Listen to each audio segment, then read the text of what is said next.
Hi, this is Dan Parsons, And this is Tracy McNeil. and together we are Minor Gold And you're listening to our new album with John Broughton. on KC Radio 97.7 FM.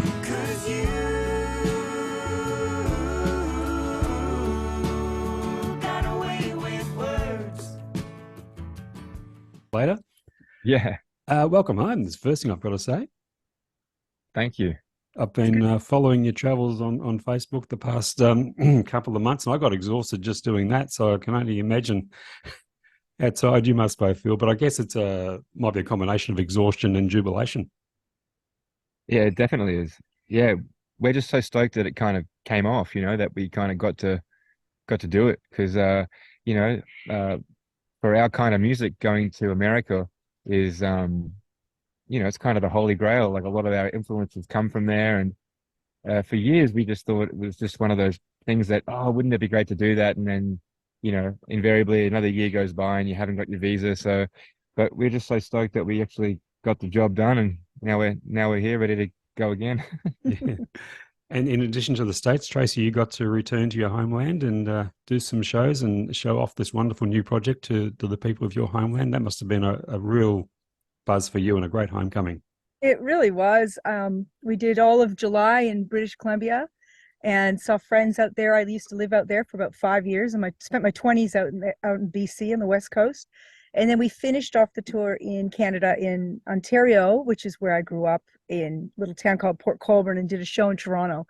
So it was just fantastic to see everybody again. All my family came from everywhere to see the show. And yeah, it was great because I haven't toured much in Canada. Dan and I have done across Canada in 2019 with our respective solo works, touring as a duo. And but that's it. I've been in Australia for 20 years, so it was really great to get back there, and we'll do more for sure next year. Fantastic.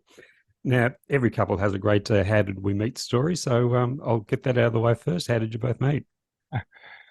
We met when I got the call to fill in for Tracy's band, Tracy McNeil and the Good Life, on guitar.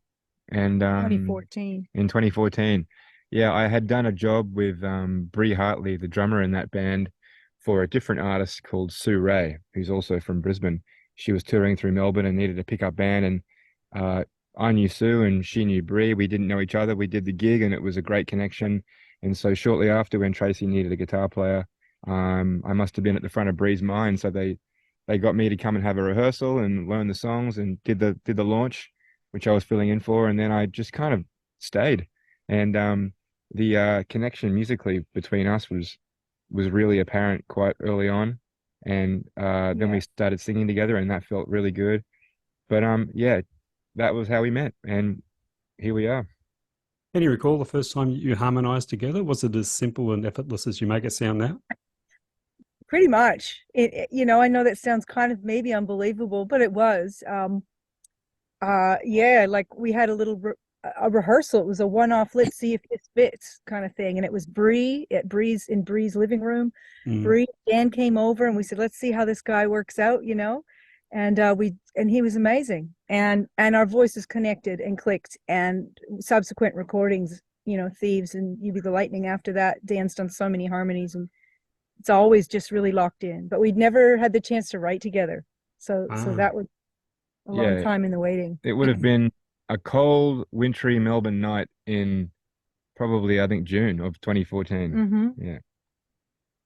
But Dan, when we last spoke, it was 2020. COVID was just gathering momentum, and you just not long before hightailed it out of Victoria up to Queensland. But at that point, I don't recall you saying that it was going to be a permanent relocation. So when did that come into play? Well, the longer COVID went on and, just showed us all how it wasn't really going to go anywhere in a hurry, we kind of like just got into like everyday life up here, got jobs, rented a house, and my folks are always nearby. So it was kind of nice after being away from them for a good 10 years to have them be just around the corner. And yeah, we didn't really plan on living here. It was just an accident. And that said, we didn't really like play any music up here. We just kind of spent a lot of our time writing between, working day jobs and stuff. So I reckon about 2021 was definitely when we were like, okay, we're kind of here for at least the foreseeable future. And we kind of got to a place with our careers that our solo careers that we realized we don't need to all be in Melbourne anymore. You know, we were based in Melbourne for 10 years for Dan and 15 for me. And we needed that. We were doing the circuit. We were every week, you know, you're at the Gem, then the next you're at the Union, and you're playing all the shows. And we didn't need to do that anymore. And we found that our bands could be, you know, dispersed wherever they really wanted to live. And we can take a flight, get together, have one rehearsal, and kind of then hit the road. And that kind of opened up a lot of new opportunities for us to go, well, where do we want to be living? What makes us, I was happy to leave Melbourne, to be honest, not for any personal reasons, but just being near the beach up here. It's slower, less traffic, less crazy. It just kind of, it suited me personally really perfectly. And yeah, we love it up here for that, not for the music scene. Do you think Minor Gold as a project would have eventually evolved anyway had you both stayed in Melbourne, or was it had it been something you'd been contemplating earlier? It definitely would have always happened. Maybe not as quickly because we never had the time, but it definitely was something we always wanted to do. We didn't know what the name of it would be or the shape of it, but we knew we wanted to write together. But as it was, we just pushing solo agendas never allowed us to really do that in the past. And it was just a natural evolution of where we wanted to go creatively. When you start writing with someone and when it works, it's like, oh, wow. And that just takes on a whole new life. And so, you know, we haven't written solo material in probably 2 years now because this is where the creative flow has just gone. Yeah. So it was basically those lockdowns that pretty much planted the seed for you to have the time to focus on it. Yeah, I mean, for a time there, if I'm being honest, there was a time at the start of 2020 where I was very happy to not be making any music at all. It was a really needed break for me, and for months, probably a year, and Tracy can attest to this, I was kind of just like talking about like never doing it maybe again. It was kind of, it had burned me out a bit, and I'm not the only one. But you know, it didn't take long for it to come creeping back, you know, at least the idea of being creative and making a record, because that truly is the thing that really lights my fire is that part of the process. Playing live is great when it goes well, but and it's been going really well currently, which is a nice surprise. But yeah, it's been great. I'm really glad that I started making music again. I am too. Well, we all are, yeah. Now, you say you hadn't written together before, so generally how did the songwriting procedure work for you on this project between the two of you? We're just kind of back and forth, sitting around the kitchen. It's really organic. I mean, Yeah. that word gets overused, but truly, like, we're kind of there for every part of the song's development. Like, we're there together.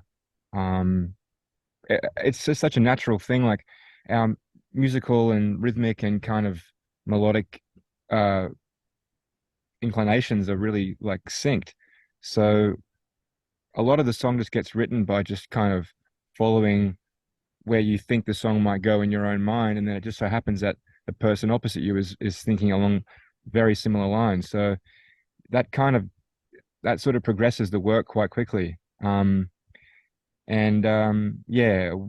we're lucky that it is that easy. It's like, you know, five fingers on the same hand. It's a good thing. Yeah, There's and the- two filters to go through as well to edit and, you know, pull it apart. And, you know, there's two of us kind of looking at it. What does it need? Is it finished? Is it working? What's missing? Does it feel right? You know, so yeah, but coming from a similar place, so it is we're lucky. I've written with other people, and it's not often.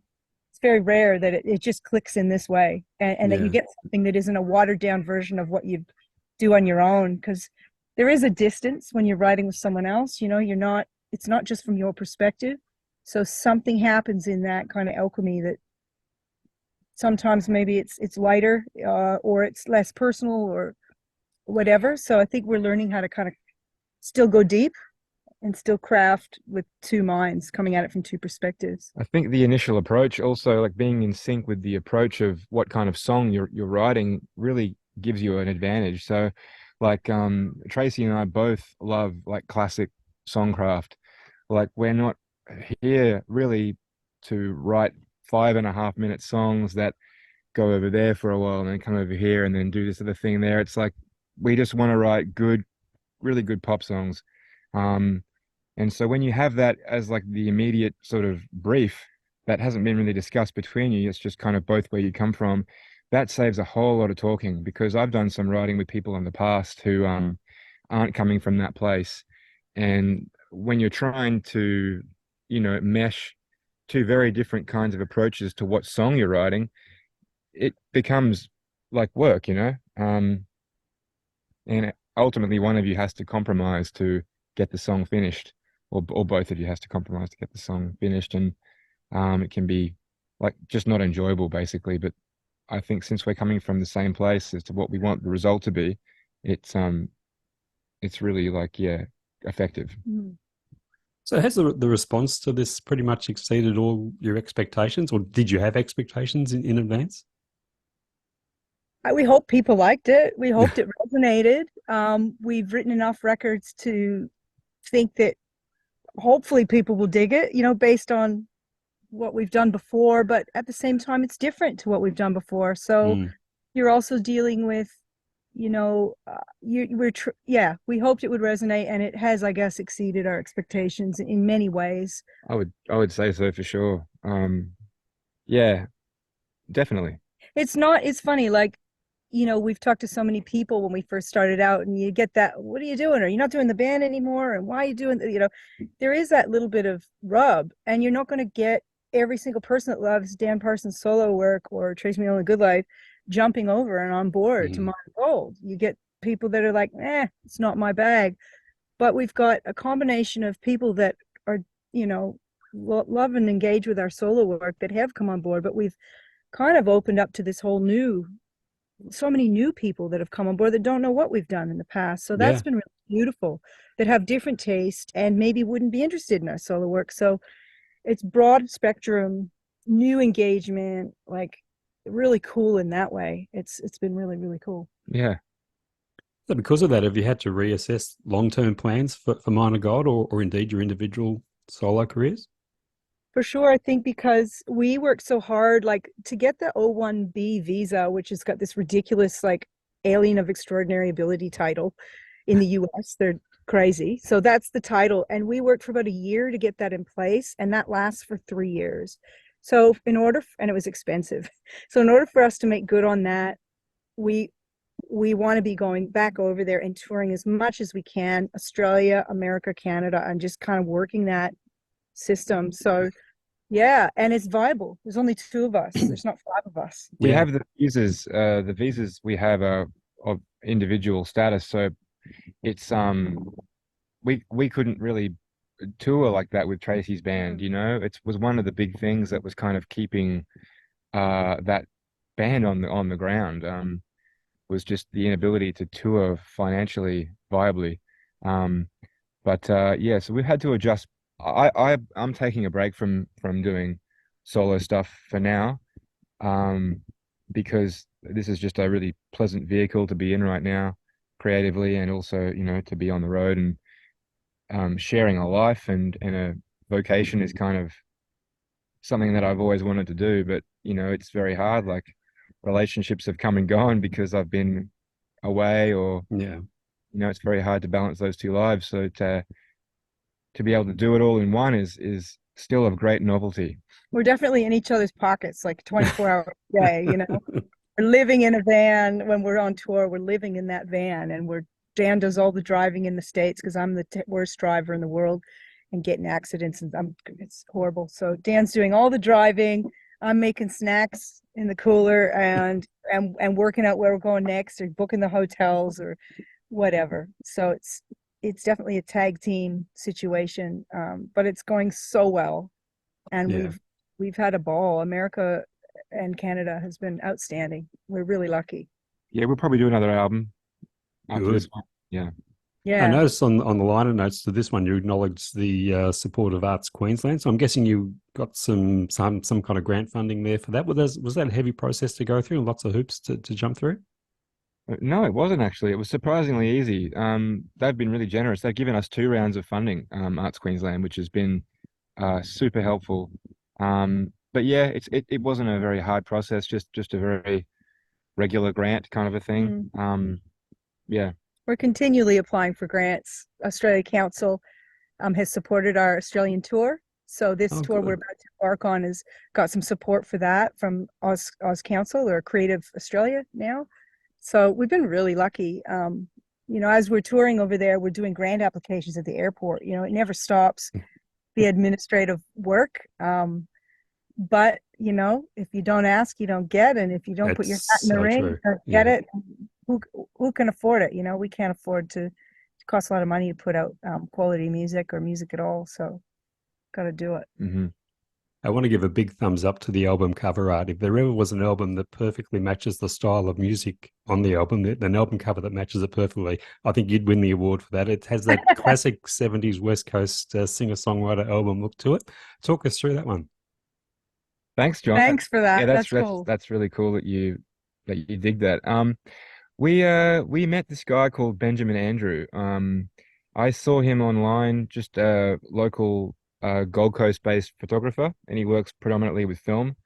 And just kind of cold called him and said, "I like what you do, and we're starting this project, and I think the music very much matches what you do visually." So we got together and we I think we've done about 4 photo shoots now, but that photo came from maybe the second one we had done together. We were very comfortable together at that point, and we made a film clip on a Super 8 camera in that exact same area. So we worked really well together for a good 4 or 5 months, just kind of, tapping into, the kind of the vision that we thought matched our music, which actually at first wasn't the easiest thing Figure out. to figure out, Yeah. But in the end, it's let me just say this, like Minor Gold, first of all, became a vehicle for us to kind of do something different.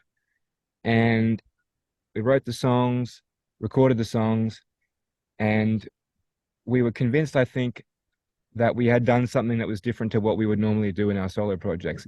And to a degree, that's true. But there is the temptation to kind of dress it up in something that you think is kind of progressive for like your own career. It's moving past what you've done before. But in the end, I think what felt right was just to come right back to what the stuff that to the stuff we love, which is all that kind of late 60s, early 70s stuff that you just described perfectly, like the West Coast California sound. There's no hiding it. We love that stuff, and we do it. I think we do that sort of thing. Like it's not a vanity project, or a revivalist thing.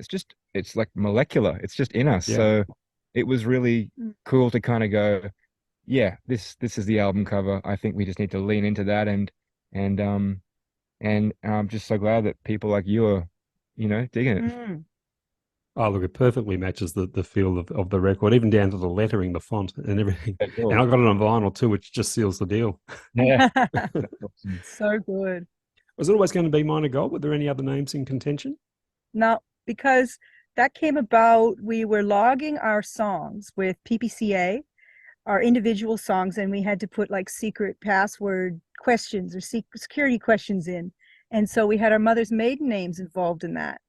So Dan, we were at just having a beer doing this logging thing outside a pub somewhere in Melbourne. And he said, "Hey, if we ever had a duo, look at that Minor and Gold," because Diane Gold and Mary Lou Minors. Oh, right. So it's our mother's maiden names put together. Oh, wow. And we went, well, you said if we ever had a duo, that'd be an awesome name. And we're like, yeah, that'd be awesome. So And I simple remember, and so effective. yeah, it works really well. Just was like, yeah, one of those rare moments when you're like, oh, that's got to be it, It kind of feels like the music as well. There's a warmth, golden sunset kind of thing, beauty in the small things. We thought that worked well. It's just two of us, two voices, two guitars, and big ambitions, but not a lot of we're not dressing it up in a lot of stuff. It's pretty stripped back, and so yeah, it kind of worked on many levels. The beauty of the everyday. Yeah. And it was great because we knew we didn't want to be Tracy McNeil and Dan Parsons, Yeah, that's for sure. because we had spent a lot of time behind those names, and you know, a lot of great things can come from being a solo artist behind your own name, but also it can stifle you sometimes. And I think we had felt like, gee, it'd be nice to just to pick a name and just be separate from that. I do love the simplicity of the production and the overall sound. It is very stripped back, as you say, no excesses in instrumentation. Was that the blueprint right from the start? Yeah. Yeah, exactly, John. Yeah, I mean, we knew we wanted to add some things in certain areas, and we did, like on songs like "Don't Change," and that's probably the most produced song on the album. But we tried really hard to keep that stripped back, but it just begged for more things, and in the end, I think it benefited from that. But mostly, yeah, it was let's try to like let's try to honor the acoustic guitar and vocal live performances, and then just add really important, well-chosen brushstrokes Yeah. where needed. But when the songs are as strong as they are, there's no need to overdress them. Just let them stand on their own merits. That they'll fly. Thanks, John. Thank Yeah. you. You chose Mona Lisa as the first single to drop. Was there anything particular about that song that made it obvious as the one to let out there first? I think that was somebody said that's your artist choice, right? And it kind of was. Like I feel like we both kind of felt definitely that was what we wanted to lead with, even though it wasn't necessarily the poppiest or the most upbeat or whatever. But we felt it best exemplified just the vocal connection and the simplicity. It's just the guitars and the vocals at the forefront. Felt like the perfect way to kind of introduce us. And then from there, we knew we had Don't Change and Way with Words that we're going to kind of start building out from there. So there was a nice kind of progression. And I think that was we felt right away that was the one. I don't think we questioned that, eh? That was always what we wanted to lead with. Well, yeah, some friends that had been hanging around when we had recorded the album, that seemed to be the one that a lot of the people kind of dug. So we took that sort of, field research and our own feelings about it, and what Tracy just said about it being like the flagship kind of best representing what we wanted to do. There didn't seem to be another choice, so that was why we chose that one. A question for both of you. What have you each learned about the other as a result of working with them on a shared project that maybe you didn't know beforehand, working on each other's work? Geez, how good is this? Good These question. questions, God, so many people just don't really do what you do. That's a good question. Certainly, So many things, but yeah. if Tracy's got a lyric going, if she's got something you can tell that she's sort of inspired lyrically, you just got to let her go, because at the end of that process, there's usually like 95% gold there. So, it's about knowing when to kind of like step in and when to step out. Usually the guitar thing will happen in my hands just simply because I have it in my hands more than Tracy. So I've just learned to kind of like identify when something is happening, just to kind of like maybe step back and let that go. And yeah. I don't know. I mean, I've had to learn so much, I think. But Dan's so amazing as a drummer first. So rhythmically, his rhythm is impeccable. And that's something that I've always been behind a 5-piece band. So, and I'm a strong rhythmic player, but I've had to learn, and this isn't really what he's taught me, but I guess just knowing what an internal compass and rhythmic kind of pulse that flows through Dan, and that really kind of drives a lot of the music. And I've had to kind of latch on to that and learn how to lock in with that, because we lock in pretty easily, but he's got a different sense of, he's just more experienced with that and has a different sense of natural rhythm. So that's been really interesting to watch and learn from and expand my own playing and yeah. We've certainly like some would argue that playing with a band gives you more freedom because you're not required to play all the time. There's 5 people making a lot of noise and 5 people kind of doing a little bit as opposed to a lot gives you more freedom. And that's true in some contexts, but I found like being like a duo, an acoustic duo, you have to work harder to get the arrangements to be interesting, I find, because, not that there's nothing wrong with just strumming 2 acoustic guitars. There's a time and a place for that and a song for that. But if our goal is to really make 2 guitars feel to an audience like they're in front of like a, not a band, but like we want that to be like to wrap around people's ears as an experience. And not leave them wanting more, like they want to hear more, that something's missing. yeah, so that has been like a real worthy challenge. And on this last tour in America, we felt pretty good about that part of it, you know, because we got a lot of comments about that very thing. And Mm. but also part of what makes that really interesting is that you do get two people's inherent rhythmic kind of senses coming together. And, you know, yes, it would be like, I guess on paper, it would be ideal if we both shared the exact same rhythmic inclinations. But the truth is, it's far more interesting when they're a little bit different. Um, and that's also what I've been learning, you know, and had to kind of up my chops on the guitar to try and like, you know, to bring it when the solos happen. And because I can't just solo like I would on an electric guitar. It's a different beast. Mm. And that's what I've been trying to kind of like get a little bit more in tune with is uh, you know, I'm sure you've heard people say before, like guitarists, like you get to a spot where you feel like you're not progressing anymore. You've reached Yeah. like a dead end. And I felt that a little bit like in the last few years. And it's been fun that this project has not only given us more songs and, you know, kind of a new, you know, a new, what do you call it, offshoot of a career, but it's also forced us to just get better at Mm. being, you know, instrumentalists as well as singers and stuff. So, And learning to share the role dealing with the audience. Like it's not just one of us out there having a talk and do all, and that Mm. we don't enjoy that aspect of live performance.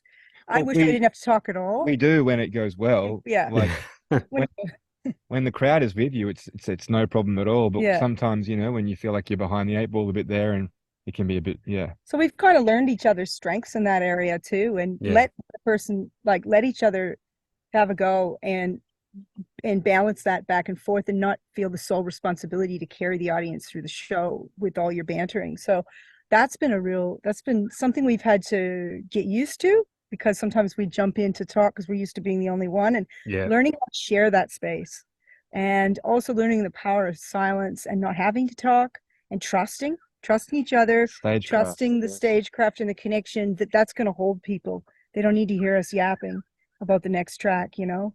And so there's been a lot of growth in that area in terms of stagecraft. And yeah, because there are just two of us out there. But we've played everything from, you know, playing to next to nobody, to playing to 20 people, to 70 people, to 100 people, to 2 to 3,000 people. We opened 4 shows for the Teskey Whiskey Brothers. Brothers, yeah. And it was incredible. And just, you know, our debut performance in Australia was at Port Fairy Folk Festival, and that was in front of 1,000 people showed up to the tent. And that was our first show ever in Australia. And when I think about that now, I wish we could almost redo it. But, you know, to be in front of a big crowd as just 2 people and you go, is this going to translate? Is this going to carry? Are we going to fill the space? And so we've learned how to do that really. And are getting good at it. And that feels good. Like, you know, you don't have to think, oh, you're just good for small, intimate listening rooms. It's like, no, we can bring it on a big stage. And that has been a real delight and kind of not a surprise, but but I don't know where I'm going with this now. Just it's been a really nice thing to realize that we can actually pull it off. And it's only been 7 months since that first gig, so you've certainly packed a lot into that 7 months. We haven't worked this hard or this fast ever in our careers. So I guess that's testament to like, it's just the ball just started rolling. And so it's a combination of that something new and the product that, you know, the music that's coming out, but also the past, you know, we kind of came in at a nice place because we had built up a bit of a fan base to carry us through. But we've had like, you know, we've had our share of naysayers, people saying, you know, we say we want to kind of make a lateral come in on the side and not have to go from the bottom up again. Yeah. And people saying, well, it's pretty hard to do. Good luck, you know? And they're right. In some ways, it's been like, wow, yeah, it's not going to be just totally easy, but we've been super fortunate and we've worked really hard and we've had so much support and we're fortunate. There's a couple of things before I let you go. I'm a bit worried about you getting sunburned out there, but I No, love the video. my feet, but yeah, okay. Love the video you did for Don't Change. That looked like a lot of fun. Can you talk us through that? That's awesome that you picked that one. Yeah, that was a real passion, fun, experimental, not worrying about trying to be cool, just go from the heart and make something that is fun and creative and takes risks. And what else can we say about that? You storyboarded that and Well, we sort of reversed engineered it. Like in the area right here where we are, this is Cedar Creek in Queensland, and there's an amazing bridge that's the kind of the third star of the show over there on that Don't Change video. That was built by hand by the guy who owns the property up the road. Oh, River Rocks. He built it himself over the course of about 2 years. And I just thought to myself, God, it'd be great if we could incorporate that bridge somehow into a film clip. And so from the bridge, I thought of, the troll and the two billy goats gruff or the three billy goats gruff. And I thought there might be something cool, like to sort of tweak like an old fable. And, Don't Change is a fairly simple sort of concept. It's just about like, loving someone no matter what. And warts and all. yeah, from there we thought we would sort of create these characters, and Tracy would be the gatekeeper of the bridge, and I would be like my character was based off the Fool in Yeah. tarot cards. The Fool is kind of oh, right. got the knapsack and just is kind of like Leaps of faith. the living embodiment of love and acceptance and stuff like that. And look, yeah, we just tried to have fun with it and just to kind of not take ourselves too seriously, because it's very easy in this business to take yourself far too seriously. Yeah. That's for sure. Absolutely. So you're about to hit the road again, or you've got a few days of downtime. What are the plans beyond that, beyond into 2024? Into 2024. Well, yeah, we're about to do the Australian album tour, and that'll take us to the beginning of December. Mhm. And then we'll take some time off, rest, go to the beach, hang out with Dan's family, and continue to start writing. Hopefully some more tracks that will be the next album. And we're going to head over to Folk Alliance in Kansas City in February Okay. and stay on there is the plan. Go back to actually my hometown, just in the rural kind of 10 minutes outside my hometown. We've actually rented a place to hunker down. It's a cottage, winterized cottage that we're going to write for the month of March and work on the next record there with kind of no distractions. And yeah, hopefully there won't be too much snow because we don't have snow tires on our van that we bought, but we'll see how we go. And then tour, eh? Yeah, then we have another American tour that we're currently booking that will start in May and probably take us through till September. Wow. Busy Yeah. times ahead. Yeah. That's Well, it. look, congratulations. It's a success well deserved indeed. It's a fabulous album, probably just about my favourite Australian album of the year. And we look forward to seeing you down here. I've got tickets. I'll see you at Beringia on November 2. And Can't come and wait. say hello. Thank you so much for doing what you do and caring about local Australian music. We really appreciate it. Absolutely. Fantastic. Well, you go and enjoy the rest of your downtime and get some rest before you hit the road again. Yeah, That's it. we will. Thanks, John. Thanks, Dan. Thanks, Tracy. All the best. You too. Thank We'll you. see you in a few weeks. We'll do. Bye, mate. Cheers. Bye.